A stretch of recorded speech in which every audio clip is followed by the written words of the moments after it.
Don't put priests in a category where they don't belong. Respect them? Yes. Do they have sacramental power? Yes. But please always remember, they're men. They can make mistakes. They can fall on their face. You know how it is in the world today. You know, I have, someday you may read about me. Now, I'm not doing anything, you know, that's so horrible, but man, they've been trying to catch me at it for years.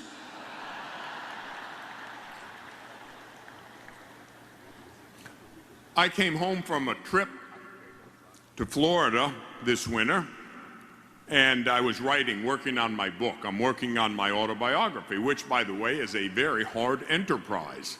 I'm having a tough time with it. I have to go back and I have to dredge up all that stuff, and much of it is not at all pleasant. I went back to Hollywood and Los Angeles. I went and visited the first home that I lived in, my office.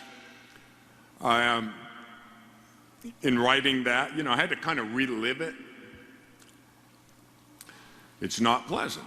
I came home from that trip, and I was taking some groceries out of my car. And now I live in Montana, and my land is kind of half woods, half open pasture.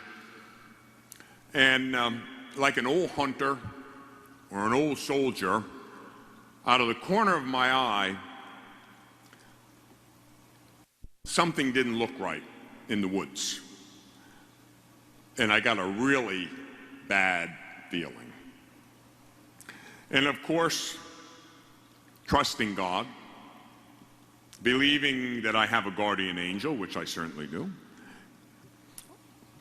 nonetheless believing that we have to do our part, I reached into the glove compartment and took out the nice Kimber custom-made .45 semi-automatic pistol.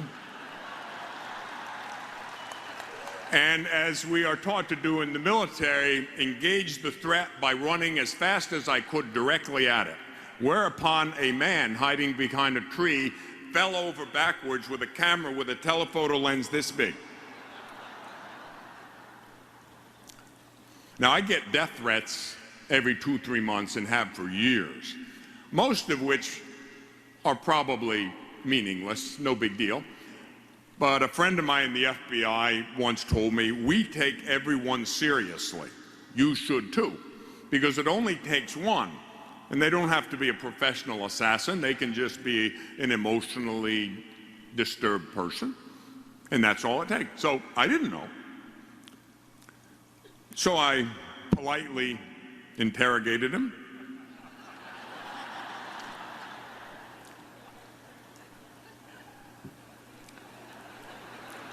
He was a private investigator hired by someone who didn't like me. And he got some pictures of me too. The worst ones were taking my 3 dogs outside the house to go to the bathroom one afternoon. That's the best he could do.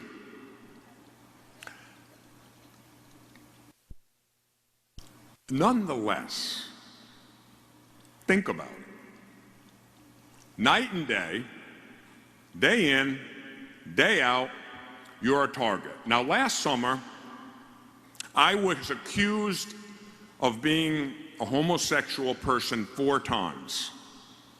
And I was accused of having various and sundry mistresses and girlfriends 6 times, all in one summer. I was busy. Why was I accused of those things? Well, someone had seen me, God forbid, having dinner with some friends of mine who happened to be men. He must be gay. I was in Costco one day. I had had dinner on a Saturday evening, I think Monday or Tuesday. I'm in Costco buying groceries.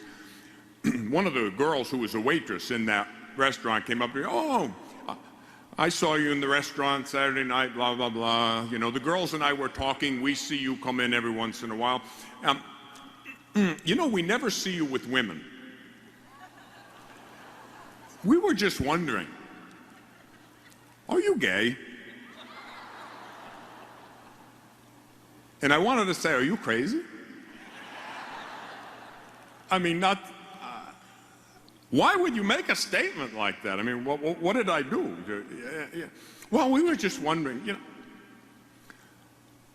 I play golf. My golf partner is a woman. One of my good friends who works for me in the off season is an LPGA golfer. She's a golf pro. She teaches at the country club golf, and she plays in tournament. Good friend of mine. She works with us in the off season. You know, sometimes I'll have lunch with her, play golf, whatever. It's got to be my girlfriend, right? So if I'm seen with a man, must be. If I'm seen with a woman, oh yeah.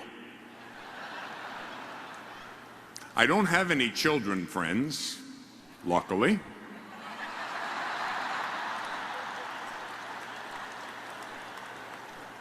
I live with 2 Chesapeake Bay Retrievers and a German wire hair pointer, and I wonder what they think about that.